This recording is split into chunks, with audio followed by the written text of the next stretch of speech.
여러분, 앞으로 3년 안에 월에 얼마 벌고 싶으세요? 오늘은 이거부터 댓글에 적고 시작하겠습니다. 3년 안에 한 달에 얼마 벌고 싶은지를 한번 적어보세요. 적어야 하는 이유가 있습니다. 오늘 소개할 책의 주인공이 파산 상태에서 나는 3년 안에 적어도 매월 10만 마르크의 소득을 올린다 라고 적었습니다. 당시 환율 기준으로 7천만 원 정도 되는 돈입니다. 물가 상승률을 감안하면 지금은 1억이 넘는 돈이죠. 결과가 어떻게 됐을까요? 오늘 소개할 책은 보도 셰퍼 부의 레버리지입니다. 앞서 소개한 10만 마르크를 쓴 주인공이 바로 보도 셰퍼죠. 그리고 파산 상태였던 그가 월 1억을 버는 데까지는 딱 2년 반 걸렸습니다. 그리고 지금 보도 셰퍼는 보도 셰퍼의 돈부터 시작해서 전세계적 베스트셀러만 여러 권을 집필한 전세계에서 가장 유명한 성공 코치 중 한 명입니다. 물론 그렇다고 댓글 쓰기만 한다고 여러분이 한 번에 그 돈을 벌게 될 거라는 뜻은 아닙니다. 보도 셰퍼 부의 레버리지에서는 고소득자들이 지키는 15가지 계명을 이야기합니다. 보도 셰퍼는 이 계명들을 지키면 누구나 월 1억 이상의 고소득자, 나아가 부자가 될 수 있다고 말합니다. 이 중에 저에게 인상 깊고 좋았던 5가지 계명을 오늘 소개해 드리도록 하겠습니다. 기대되시면 구독, 좋아요, 알람 설정 부탁드립니다. 바로 시작합니다. 첫 번째 계명, 자신이 하는 모든 일을 사랑한다. 진부한 자기계발 조언 넘버 1. 좋아하는 일을 해라죠. 또 나왔네 뻔한 소리 하네 싶으실 수 있는데 자세히 보세요. 보도 셰퍼가 사랑하는 일, 좋아하는 일을 해라 라고 말 안 했습니다. 자신이 하는 모든 일을 사랑하라 라고 말했습니다. 책에서는 이렇게 말합니다. 당장 열정적으로 뛰어들기 힘든 일을 하고 있다고 해서 자신이 맡은 업무에 무기력한 희생자가 돼서는 안 된다. 때때로 당신에게는 자신이 깨닫고 있는 것보다 훨씬 더 큰 힘이 있다. 무언가를 결정하는 것은 바로 당신 자신이다. 어떤 사고방식을 가지고 일을 해낼지 결정하는 것은 순전히 당신에게 달려있다. 재능과 흥미가 명확해서 내가 하는 일이 너무 즐거우면 너무 좋죠. 완벽합니다. 그런데 대부분의 사람들은 그렇게 뚜렷한 적성이나 흥미를 갖고 있지 않습니다. 거기에 아무리 좋아하는 일을 한다 해도 그 일 속에는 하기 싫은 일도 섞여 있기 마련입니다. 요리를 정말 좋아하는 식당 사장님도 머리 아프게 직원 관리해야 할 수도 있고, 콘텐츠 만드는 걸 정말 좋아하는 저도 세금 관련 일을 처리해야 할 때도 있습니다. 직장인이라면 뭐 말할 것도 없겠죠. 그래서 보도 셰퍼는 사랑하는 일을 해라 라고 하지 않고 눈앞에 어떤 일이 있건 그 일을 사랑하라 라고 말합니다. 왜냐? 사랑하기로 선택하면 진짜로 그 일을 즐길 수가 있거든요. 뭔 헛소리야 싶으실 수 있는데 여러분 일상만 복귀해 봐도 바로 알 수 있습니다. 똑같은 일을 하는데 기분이 좋을 때와 안 좋을 때의 차이를 기억해 보세요. 일은 달라진 게 없습니다. 그런데 기분이 좋을 때는 막 일도 술술 풀리고 힘든 일을 해도 그렇게 힘들지도 않고 막 그냥 행복해요. 그런데 기분이 안 좋을 때는 단 1분 1초도 일하기가 싫고 언제 끝나냐 이렇게 한숨만 나오기 마련입니다. 일은 달라진 게 없는데 차이는 딱 하나, 우리의 태도뿐인 겁니다. 지금 하고 있는 일을 하기 싫은 일, 죽지 못해 하는 일이라고 생각하면 그 일을 하는 내내 힘들 수밖에 없다는 겁니다. 그러면 불행하겠죠? 불행할 뿐만 아니라 성과에도 큰 영향을 미칩니다. 여러분, 잘 되는 식당과 안 되는 식당의 차이를 아세요? 잘 되는 식당은 들어가면 인사부터 다릅니다. 직원들이 다 유니폼 맞춰 입고 어서오세요 인사부터 제대로 하고 팀워크와 활기가 막 느껴집니다. 그런데 안 되는 식당은 일단 사장님이 나와보지도 않고 목소리도 작게 안녕하세요 뭐 이러고 맙니다. 그런데 잘 되는 식당 사람들은 뭐 서빙이나 요리가 너무 즐거운 천상 서비스업 천재들만 모아놔서 그러는 걸까요? 아닙니다. 그냥 그렇게 힘차게 재미있게 일하기로 선택한 것 뿐입니다. 그 선택이 긍정적인 에너지가 되고 그게 손님들에게 전달되니 계속 잘 될 수밖에 없는 거죠. 이렇게 적극적으로 내가 이 일을 좋아한다 라고 선택하면 집중하게 됩니다. 집중하면 일도 더 빨리 되고 일 자체가 점점 더 좋아지게 됩니다. 당신도 한 가지 일을 처리해야 할 때 매번 최선을 다하라. 그러면 생각보다 그 일이 오래 걸리지 않을 것이다. 당신은 곧 그 일 자체를 즐기는 자신의 모습을 확인하게 될 것이다. 일반적으로 일이 오래 걸리는 이유는 일하기 싫어하니까, 집중을 안 하고 휴대폰 뒤적거리고 이메일 자꾸 열어보고 괜히 커피 한잔하고 화장실 왔다 갔다 하니까 안 되는 겁니다. 집중하면 사실 일은 금방 끝나요. 처음엔 일이 좀 하기 싫더라도 그 일을 좋아하기로, 집중하기로 선택해야 합니다. 그래야 성과가 나고, 성과가 나기 시작하면 점점 더 진짜로 일이 좋아집니다. 여러분이 하는 모든 일을 사랑하세요. 사랑하는 일을 해야 하는 것도 맞지만 그것보다 더 빨리 실천할 수 있는 자기계발 비결은 지금 하는 일을 사랑하는 것입니다. 둘째, 게임을 하듯 임하라.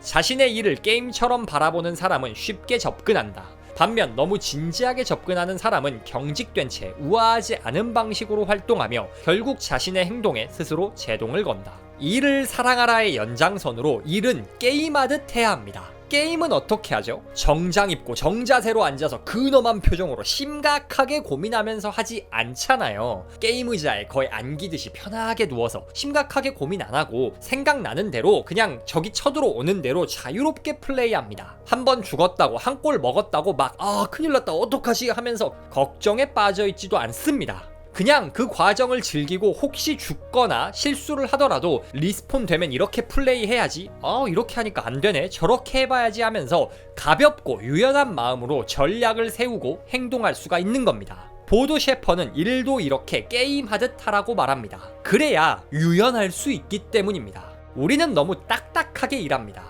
사무실 책상 모니터 앞에 앉아서 심각한 표정으로 엑셀 차트 보거나 타이핑을 하고 있죠. 물론 일상적인 단순 업무를 빠르게 처리할 때는 이런 집중 모드도 필요합니다. 그런데 우리는 고소득 올리는 법을 이야기하고 있잖아요. 고소득은 엑셀이나 워드를 잘 만든다고 생기는 게 아닙니다. 아이디어에서 나옵니다. 아이폰이라는 아이디어가 애플을 만든 거지, 휴대폰 조립 정교하게 하고 재무제표 잘 정리하는 게 애플을 만든 게 아니라는 겁니다. 아이디어를 잘 생산하려면 게임처럼 접근해야 합니다.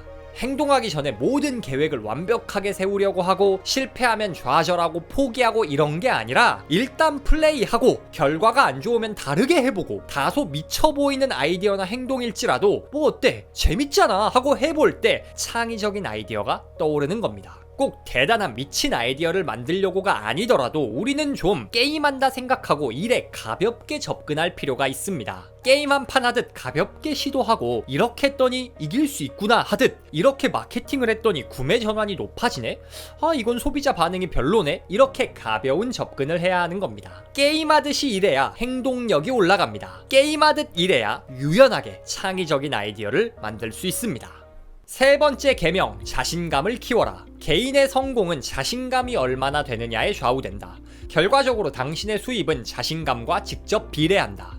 자신이 이룬 성과의 가치를 판단하는 것은 자신에게 달려있다. 자신이 임금 인상을 받을 만한 자격이 있다고 생각한다면 임금을 올릴 수 있는 기회를 찾아야 한다. 이때 자신감이 있어야 한다. 자신감의 크기가 곧 성공의 크기입니다. 그 이유는 보이는 능력 때문입니다. 어떻게 능력을 보여줄 것인가 라는 책에서는 우리의 능력은 객관적으로 평가되지 않고 주관적으로 평가된다고 말합니다. 그렇지 않나요? 한 시간에 몇 개 만드냐로 평가하는 단순 제조업이라면 모를까, 누가 더 잘 가르치냐, 어떤 가게가 더 친절한가, 이런 거를 어떻게 객관적으로 숫자로 측정하겠습니까? 그냥 서비스 받는 사람의 취향을 저격하면 그게 잘하는 겁니다. 이런 상황에선 실제 능력 못지않게 능력 있어 보이는 능력이 중요합니다. 그리고 그 보이는 능력을 자신감이 결정합니다. 그러니 자신감을 키워야 합니다. 세상은 너 이거 할 수 있어? 라고 물어봤을 때 실제로는 능력이 있지만 겸손해서 글쎄요 하는 힘숨찐보다 능력이 조금 딸리지만 물론이죠, 제가 해보겠습니다 하는 사람한테 먼저 기회를 주는 법입니다. 이렇게 자신감 있어 보이면 일단 기회가 가고, 기회를 얻으면 그 기회를 살리기 위해서 노력하고, 그러면 실력이 늘고, 실력이 늘면 오, 나 진짜 잘하네 하면서 자신감이 더 생기는 겁니다. 능력이 있어서 자신감이 있는 게 아니라 일단 자신감을 키우면 자신감에 맞게 능력이 자라난다는 겁니다.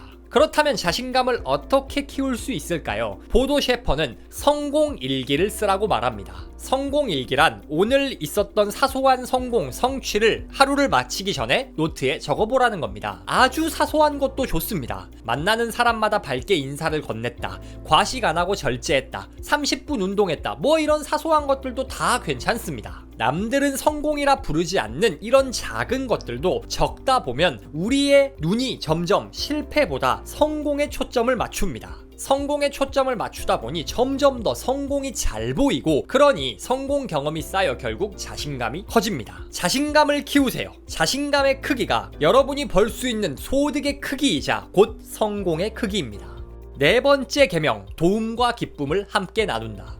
기회가 있을 때마다 주변을 돕는 것이 좋다. 당신이 일하는 기업의 사장은 당신이 분위기를 고조시키는 사람인지 가라앉히는 사람인지를 아주 빠르게 알아차린다. 직원들의 밝은 분위기는 생산성에 기여하기 때문이다. 어떤 사람만 있으면 팀 분위기가 살아나고 웃음이 가득하게 만드는 사람이 있습니다. 반면 어떤 사람은 그 사람만 있으면 싸우고 언성이 올라가게 만드는 사람이 있죠. 99%의 사람들은 비록 능력이 조금 떨어지더라도 밝고 긍정적인 분위기를 만들어주는 사람과 일하려고 할 겁니다. 그러므로 보도 셰퍼는 도움과 기쁨을 나눠라 라고 말합니다. 제가 도와드릴 일 있을까요? 라고 묻고, 오늘 무슨 좋은 일 있으세요? 얼굴이 너무 좋아 보여요. 인사를 먼저 건네는 사람을 싫어할 사람이 어디 있겠습니까? 이런 긍정적 태도는 곧 그 사람의 평판이 됩니다. 더불어 앞서 말했던 자신감까지 함께 갖추면 금상첨화겠죠. 모든 일은 결국 사람이 사람과 합니다. 기왕이면 함께할 때 즐거운 사람에게 일을 맡기려는 게 인간의 본성입니다. 도움과 기쁨을 나누며 내가 가는 곳마다 긍정적인 분위기가 만들어지도록 노력하세요. 여러분이 직원이라면 사장이 여러분에게 더 많은 연봉을 줘서라도 여러분과 일하고 싶어 할 겁니다. 여러분이 사장이라면 더 많은 거래처가 여러분을 거래 상대로 선택할 확률이 올라갈 겁니다. 도움과 기쁨을 나누며 긍정적인 평판을 쌓으면 이 평판은 기회가 됩니다. 더 많은 기회는 결국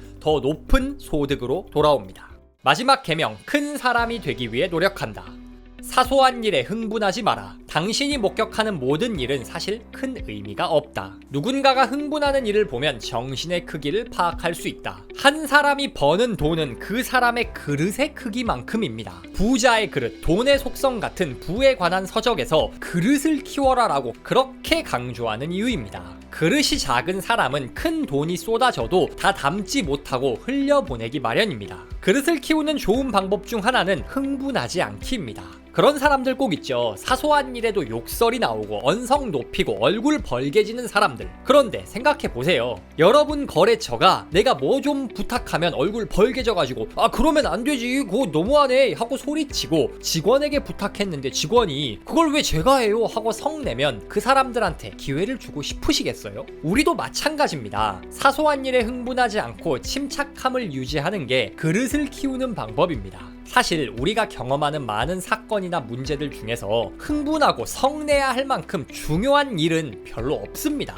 기껏해야 운전하다 내 앞에 누가 끼어들었다, 예의 없는 메일을 보냈다, 카톡 씹었다, 시킨 일 똑바로 안 했다, 뭐 이런 사소한 것들 뿐이죠. 물론 사람인지라 짜증날 수 있고 순간 욱할 수 있죠. 그런데 그릇이 큰 사람들은 이내 흥분을 가라앉히고 그럴 수도 있지 라고 생각합니다. 자연스럽게 주변인과 함께 일하는 동료들의 사소한 실수도 품어주고 더 부드럽게 대처할 수가 있는 겁니다. 그리고 이러한 부드러운 대처는 다시 한번 내 평판을 올립니다. 앞서 도움과 기쁨을 나누는 일처럼 함께 일하고 싶은 사람이 되는 방법이라는 거죠. 소득을 올리고 싶다면 먼저 그릇을 키우고 큰 사람이 되어야 합니다.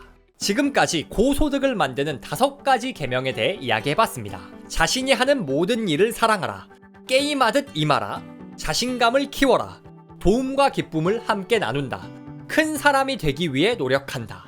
고소득에 대해 이야기하면서 영업을 어떻게 해라, 마케팅을 어떻게 해라, 이런 물건을 팔아라 하는 기술적인 조언은 단 하나도 없었습니다. 왜 그럴까요? 결국 태도가 전부이기 때문입니다. 세상 모든 일은 사람이 합니다. 투자 회사들이 스타트업에 투자할 때도 사업 아이템, 시장성도 물론 보지만 그것보다 대표의 자질과 태도를 가장 비중 있게 본다고 합니다. 왜냐? 무슨 일을 하든 태도가 제대로 된 사람은 뭐를 해도 잘할 확률이 높기 때문이죠. 오늘 소개한 책의 제목은 부의 레버리지입니다. 그런데 가장 큰 부를 가져오는 가장 강력한 레버리지는 대출을 끌어 부동산을 사는 것도, 주식 선물 거래, 코인을 하는 것도 아니고 바로 나 자신에게 투자하는 겁니다. 기억하세요. 우리가 가지고 있는 잠재 수익률이 가장 높은 자산은 바로 나 자신입니다. 부자를 만드는 계명을 기억하셔서 나 자신의 그릇을 키울 때 큰 부는 따라오기 마련입니다. 오늘도 북토크와 함께 한 걸음 더 성장하신 여러분을 진심으로 응원합니다.